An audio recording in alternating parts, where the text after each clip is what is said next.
샬롬 샬롬 샬롬 샬롬. 하나님 사랑합니다. 여러분 주 안에서 사랑합니다. 23장 말씀이 전체가 35절까지 있는데 1절에서 3절까지 독하죠. 내가 관원과 함께 온 자 음식을 먹게 되거든 삼가 내 앞에 있는 자가 누구인지를 생각하며 내가 만일 음식을 탐하는 자이거든 내 목에 칼을 둘 것이니라. 그의 맛있는 음식을 탐하지 말라. 그것은 속이는 음식이니라. 이렇게 탐식에 대해서 말씀하고 있죠. 탐식에 대한 그 설교를 하겠다 뭐 시리즈로 아마 한 교회가 있었던 것 같습니다. 그랬더니 너무 부담스러워서 어떤 사람은 다른 교회 가가지고 예배를 탐식에 대해서 설교할 때 하고 오겠다 이런 이야기들이 있어서 깜짝 놀랐다는 그런 이야기가 있네요. 모든 죄가 그러하듯이 우리의 자연적 욕구를 넘어서게 되면 유혹과 관련이 있게 되죠. 죄가 무서운 것은 우리의 이성적인 욕구보다 더 무섭고 집요하게 우리를 유혹하는 세력이 있다는 것입니다. 어떤 그 목사님의 설교 예화입니다. 사탄의 유혹과 관련된 재미있는 유머한 토막으로 설교가 시작이 됐다고 그래요. 경제적인 어려움을 겪고 있던 한 목사님이 자기 아내에게 당부하며 이렇게 말했답니다. 미안하지만 여보, 우리 형편이 좀 나아질 때까지 가정의 모든 비용을 좀 절감합시다. 옷도 먹는 것도 아껴서 살아야 합니다. 아마 굉장히 어려웠었던 거겠죠. 그리고 나는데 며칠이 지나서 아내가 새 옷을 사입고 기분이 좋아져서 집으로 돌아왔더랍니다. 목사님을 가만히 보고 있다가 아니 아주 멋있어. 그런데 내가 당신들은 당분간 옷을 사지 말라고 부탁을 했던 것 같은데 생각나시오? 하고 물어봤다 그래요. 아주 그 성품이 유한 목사님이었던 것 같아요. 아내가 말합니다. 그런데요, 그랬죠. 제가 가게 안에 있는 이 옷을 보는 순간 사탄이 저를 유혹하지 뭐예요. 이 말을 들은 목사님이 이렇게 말대답을 했다 그래요. 당신이 그럴 때는 어떻게 해야 하는지 잘 알고 있지 않소. 성경이 말씀한 대로 사탄아 물러가라 소리쳐야지 하고 얘기를 했대죠. 자, 아내가 태연하게 말을 받더랍니다. 당신이 가르쳐 준 대로 그렇게 했죠. 근데 글쎄 사탄이 내 뒤로 가더니 사모님 위에서 봐도 아름다우신데요. 그러자 뭐예요. 그래서 그렇게 얘기를 해서 기분이 너무 좋아서 하나 샀어 이렇게 대답을 하더랍니다. 사탄이 유혹하는 수법이 대단해 보이죠. 사탄아 물러가라 하고 했더니 뒤에 와가지고 진짜 대도 예쁜데요 해가지고 너무 기분이 좋아서 샀다는 거죠. 탐식은 죄일까? 죄의 기준은 하나님이 대적하는 거죠. 계속해서 인간에게 있는 욕망이 죄가 아니다. 욕망에 넘어지는 것이 문제라는 말을 하고 있습니다. 명확한 기준은 음식에 대한 욕구가 아니라 그것으로 인해서 하나님을 대적하는 것이 아닌지를 생각할 줄 알아야 된다는 거죠. 성경에 생각하라는 말씀이 많이 나와요. 오늘 잠언 말씀 역시 음식 앞에서 생각하라고 공부합니다. 1절에 내가 관원과 함께 앉아 음식을 먹게 되거든 삼가 내 앞에 있는 자가 누구인지를 생각하며. 이 말씀은 음식 자체를 문제 삼는 것이 아니라 함께 음식을 먹는 사람이 누구인지를 생각하라는 것입니다. 혹시라도 음식을 절제하지 못해서 함께 음식을 먹고 죄를 짓지 않도록 주의하라는 것이죠. 근데 오늘 말씀이 전해지는 상황은 아마도 사회 전체가 음식이 부족했던 때인 것 같아요. 이 본문에 잠언 23장에 나오는 이때가 그러므로 충분히 먹는 것이 유혹될 수 있었을 거죠. 오늘날은 뭐 그렇지는 않잖아요. 이제 시대적인 부분이 중요합니다. 그러나 우리가 사는 이 세상에서는 반대가 아닐까. 혹시 많은 음식으로 인해 죄를 짓고 있지 않은지를 생각해 봐야 한다. 오늘 말씀의 주제가 많은 사람을 불편하게 만들지도 몰라요. 우리 모두를 포함해서 맛있는 음식을 보면 절제하지 못하는 사람들이 많죠. 그래서 한동안은 그 뷔페 처음에 나왔을 때 얼마나들 호응을 했어요. 너무 싸게 골고루 많은 걸 먹을 수 있고 그렇게 부담도 안 간다고 그랬는데 그만 뷔페만 갔다 오면은 체중이 불어가지고 절대로 나 뷔페는 안 갈 거야 이런 얘기를 저도 들은 기억이 많이 있습니다. 저 자신도 그렇게 가면 살이 찔 텐데 이런 생각을 했던 기억도 있어요. 자신이 어느 집 식구이지만 우리 식구들이 굉장히 그 집안 식구들이 특이한 그런 경영을 띠고 있는 사람들 보면 혈연적인 부분이 참 비슷해요. 그래서 정말 피는 물속이다 이런 말도 있죠. 식구들이 모여서 식사를 하면 하는 이야기가 이 밥을 먹고 난 후에 다음 식사는 무엇을 먹을지 가족들이 이런 이야기를 많이 한다고 그러네요.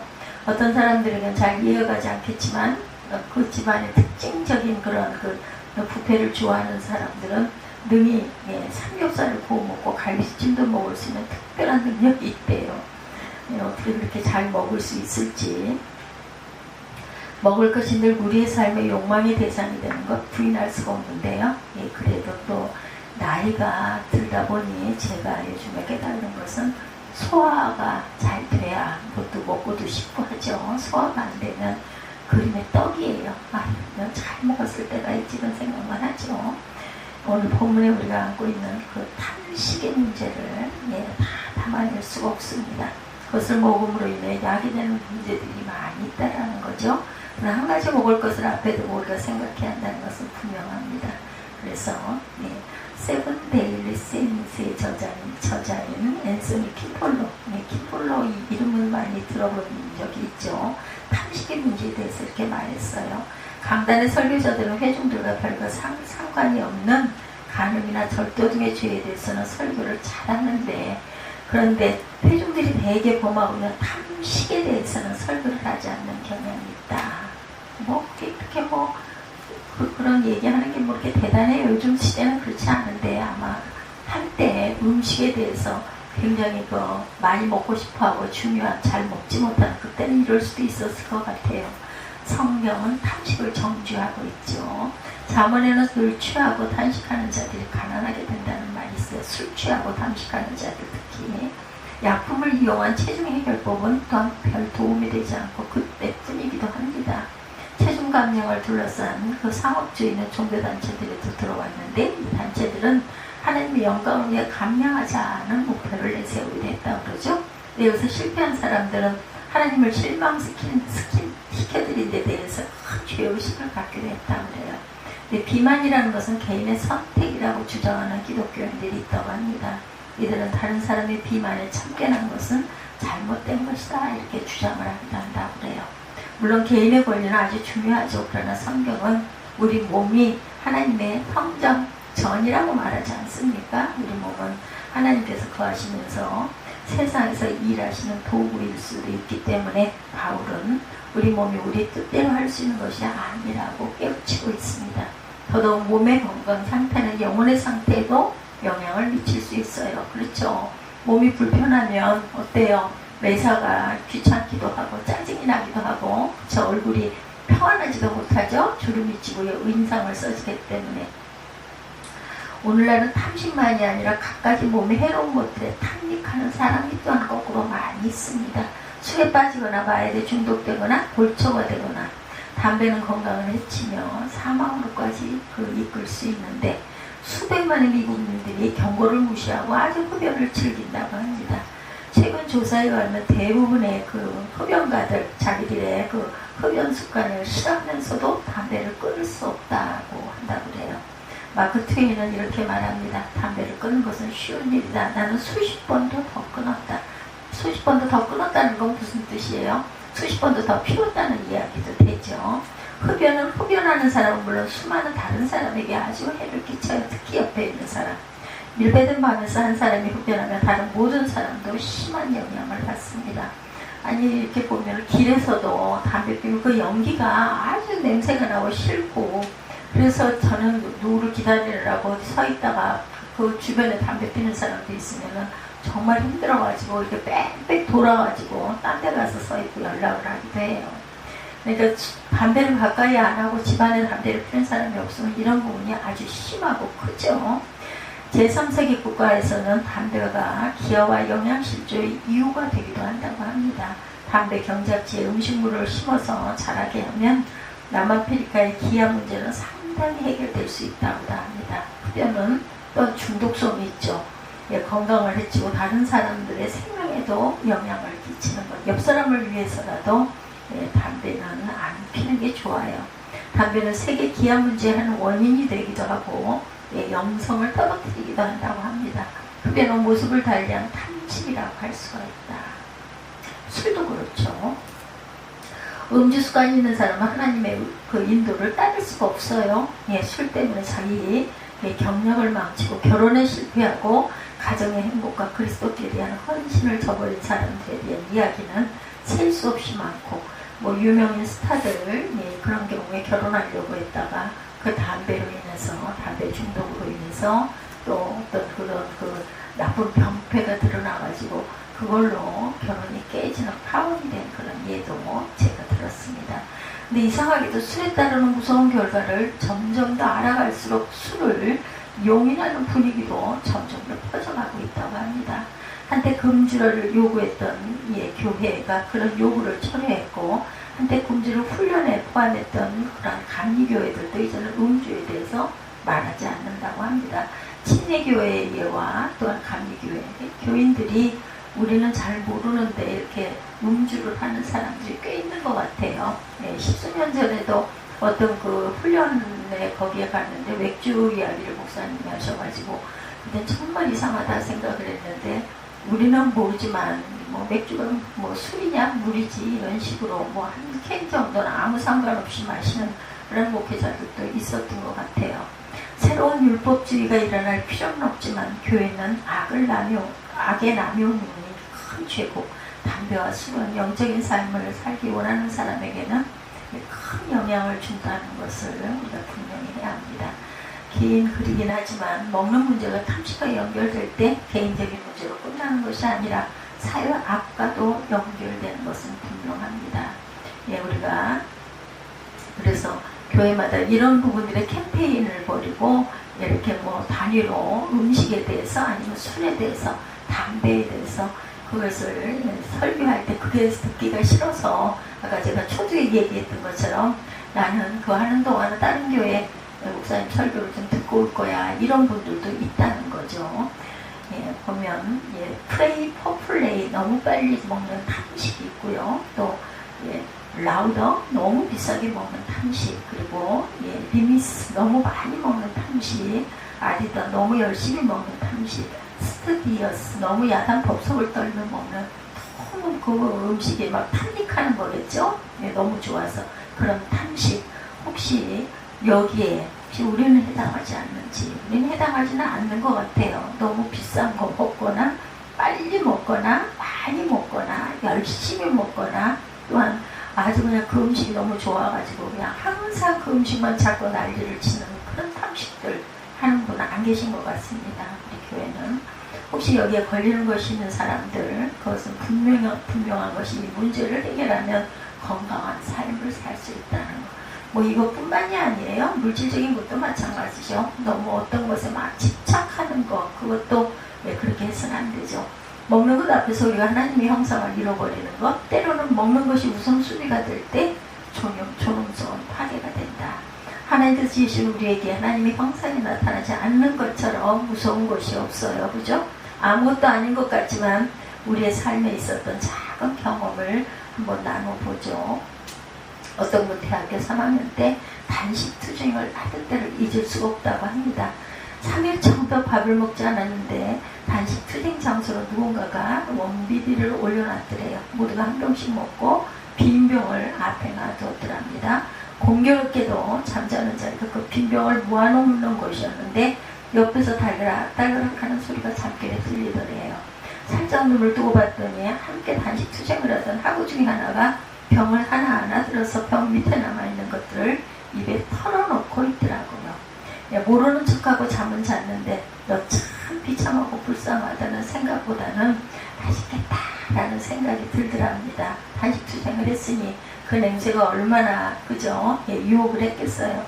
사람이 굶주리면 먹을 것 앞에 품위를 지킨다는 것이 정말 힘든 일이다, 이런 걸 느꼈다고 합니다. 어떤 군에서 훈련받던 시절에 계셨던 분이 신부님들과 법사님들이 패싸움이 일어날 뻔한 적이 있었다고 그래요. 영천 3, 4관 학교라는 곳에 유격장에 훈련을 받으러 가기 위해서 50km 정도, 어떻게 이렇게 하고 다닐까? 요즘은 설마 이러진 않겠죠. 50km 정도를 밤새 행군에 가야 했다고 그래요. 유격장에 훈련을 받으려고. 중간중간 3개 종파에서 위문을 오기도 합니다. 교회 목사님은 커피와 사탕을 가지고 위문을 왔더라 합니다.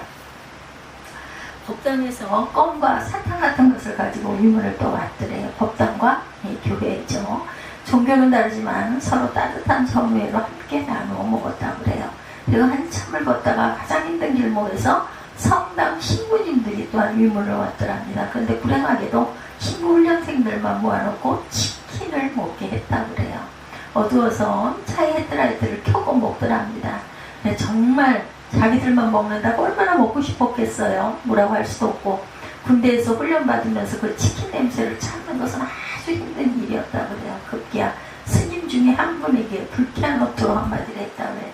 야, 불 끄고 먹어. 예, 스님 중에 한 분이 아마 그랬던 것 같아. 그래서 시비가 붙었어요. 누가 도대체 누구한테 반말이야 이랬대요. 예, 사실은 반말이 문제가 아니었겠죠. 자기들만 먹고 있는 게 정말 얄밉고 못마땅했을 거예요. 그래서 양쪽에서 야, 신부들 나와, 법사들 나와 이래가지고 패싸움이 일어난 일이 있었다고 합니다.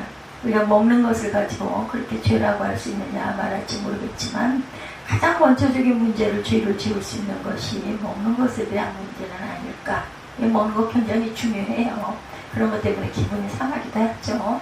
먹을 것을 하나님을 대적하기 때문에 죄가 된다. 오늘 본문의 무서운 말씀 3절입니다.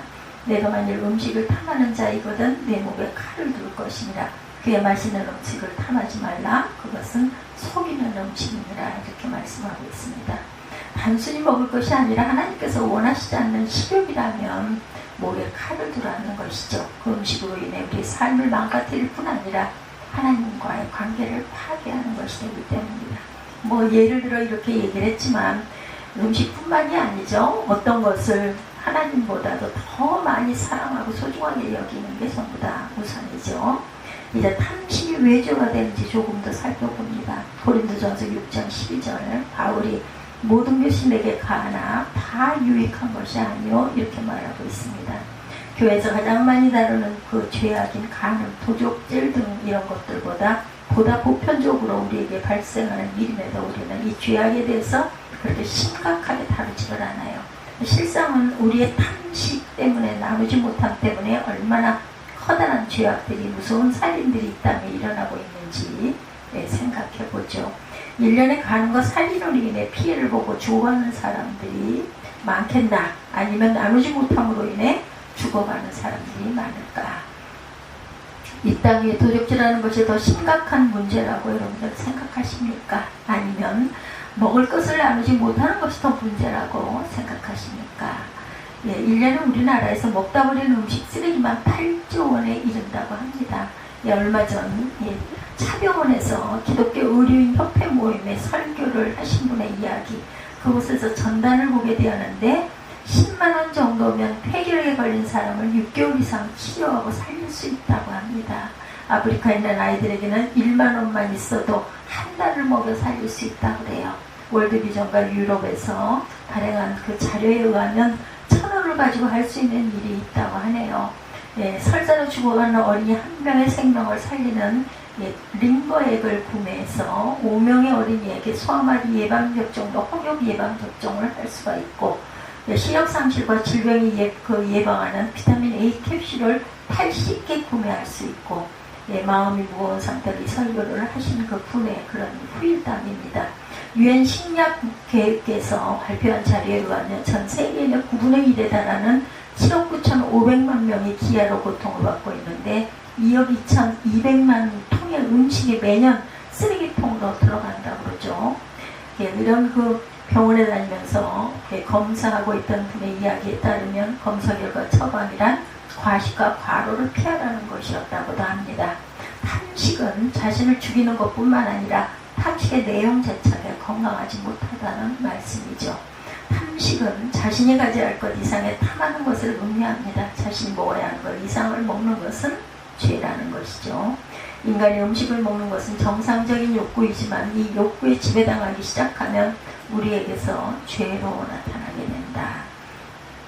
모든 것이 내게 가하나 다 유익한 것은 아니기에 고린도전서 6장 12절 말씀처럼 그 어느 해 연말 호스피스 주관으로 암 환자와 가족들을 위로하는 시간을 가진 그런 결과입니다. 태초 목걸이로 유명한 어떤 그 박사님의 강의하는 시간도 가졌다고 그래요. 그분의 지론은 간단했대요. 태초의 목걸이로 돌아가야 건강하게 살 수 있다는 거였다고 합니다. 식물은 땅이 가지고 있는 성분을 그대로 가지고 자라야 하는데 인간들이 먹는 것을 돈으로 보면서 대량 생산하기 시작을 했고, 그러다 보니까 어땠겠어요? 화학물질을 가지고 먹거리를 변형시켰다는 거죠.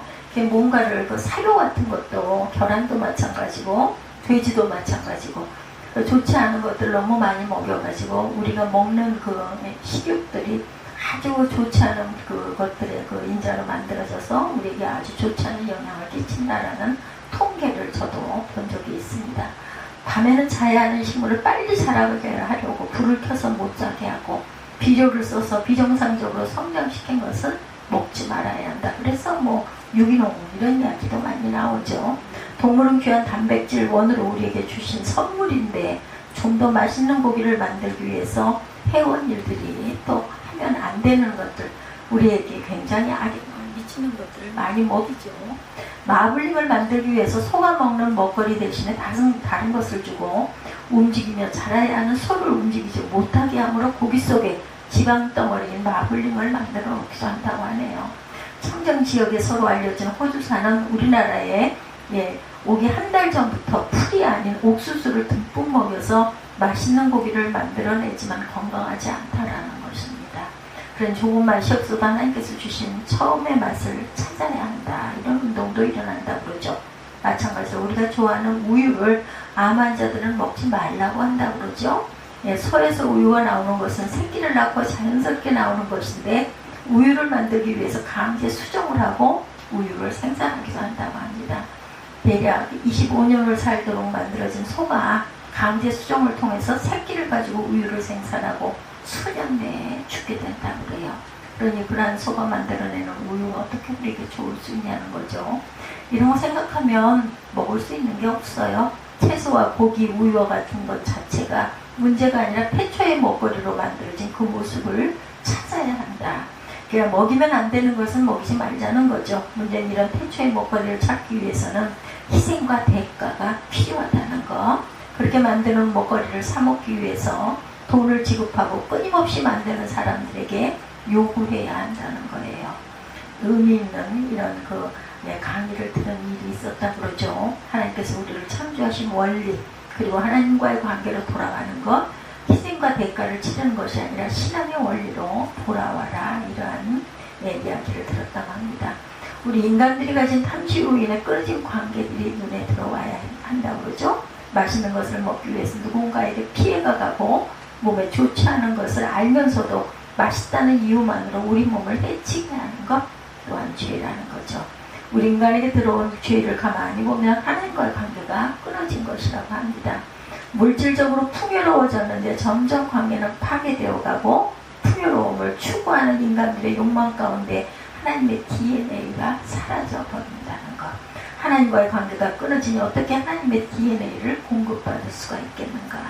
탐식을 극복하지 못하면 우리가 점점 하나님과 멀어지고 먹을 것을 절제하고 식탐을 극복하는 것이 하나님과 관계가 있다는 것이 아주 흥미롭죠. 한옥 목사님이 쓴 아멘다움이 중요하다라는 책에 나오는 이야기입니다.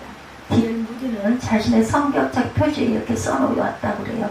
이 책이 당신을 죄로부터 멀어지게 하든지 죄가 당신을 이 책으로부터 멀어지게 하든지 둘 중에 하나다, 이렇게 써놨다고 합니다. 그 무디 성경책에는 말씀과 세상은 아주 날카로운 그 상관관계를 가지고 있죠. 우리가 말씀으로 충만하면 세상에 우리에게 영향을 주지 못하지만 우리 안에 세상으로 가득 차면 말씀이 들어오기가 어렵다.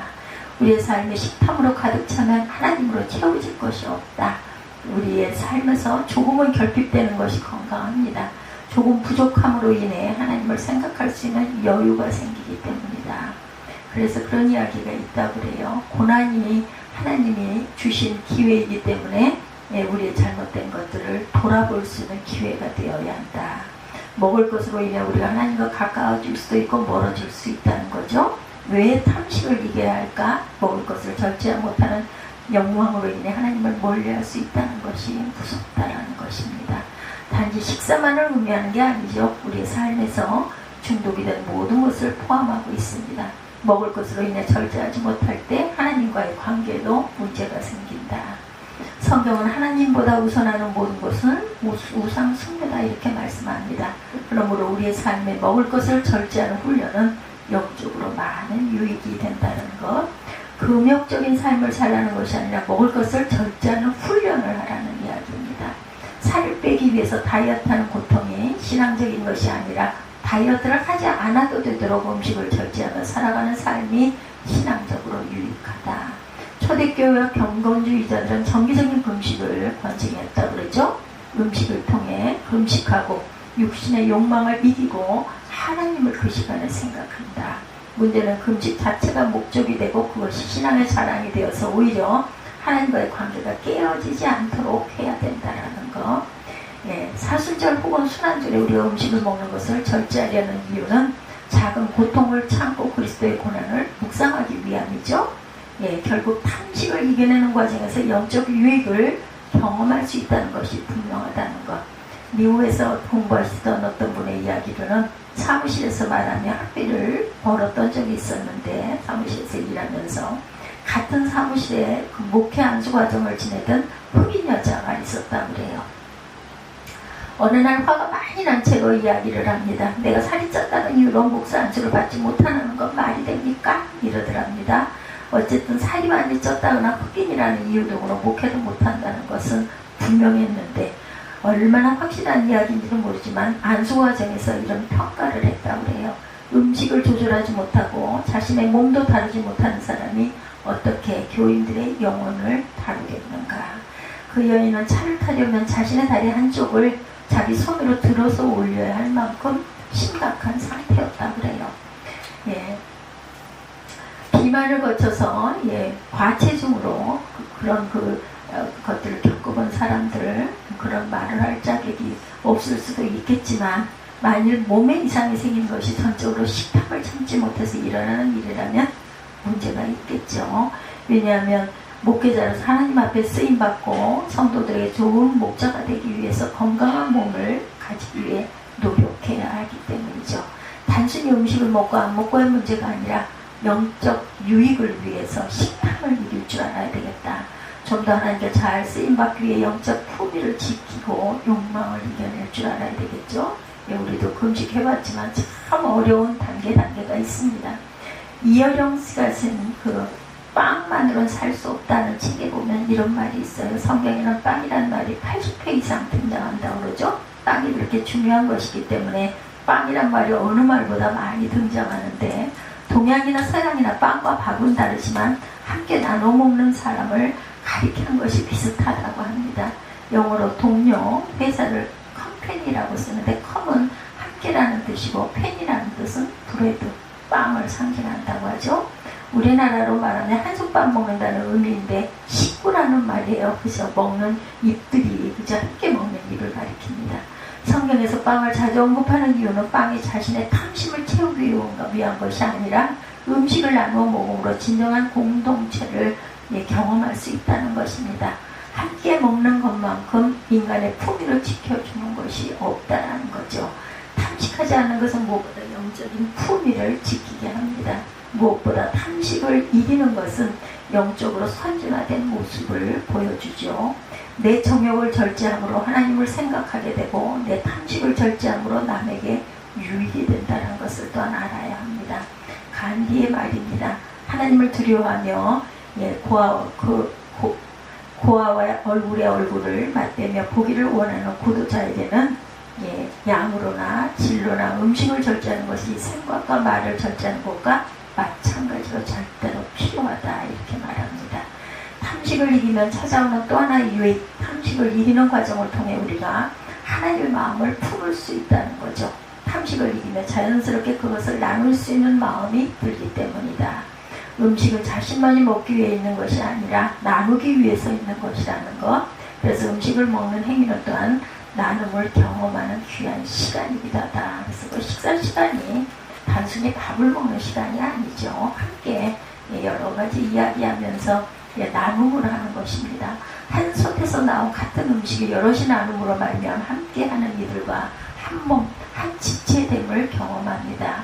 우리는 식사 시간을 통해 서로의 공동체성을 확인하게 됩니다.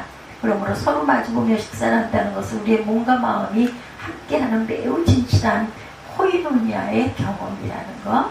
성찬식을 통해서 우리가 경험하는 것은 예수 그리스도께서 당신의 몸을 우리를 위하여 주셨다라는 뜻이죠. 성찬을 처음 시작할 때 브레이킹한다 이렇게 말합니다. 자신을 자르지 않고는 아픔이 없이는 생명이 없다는 것. 성찬은 우리는 파트세페이션이라고 말하죠. 그리스도의 몸에 참여하는 것. 참으로 신기한 것은 떡을 떼는 것에 참여함으로 우리도 우리의 몸을 떼어주는 사람이 되는 것이다. 이것이 참된 성찬의 의미이고 초대교회는 매주의 성찬을 기념하는 것이 예배의 핵심이기도 했다고 합니다. 우리가 잘 아는 미국의 뉴욕 시장을 지내는 라보아디아 판사의 이야기예요. 1930년대 미국 뉴욕시 직결심판부의 라보아디아 판사가 한 사건의 심판을 맡게 되었습니다. 가게에서 빵을 훔친 한 노인이 법정에 섰어요. 눈물이 글썽거리며 노인이 말합니다. 사흘을 굶었습니다. 그때부터 아무것도 보이지 않았습니다.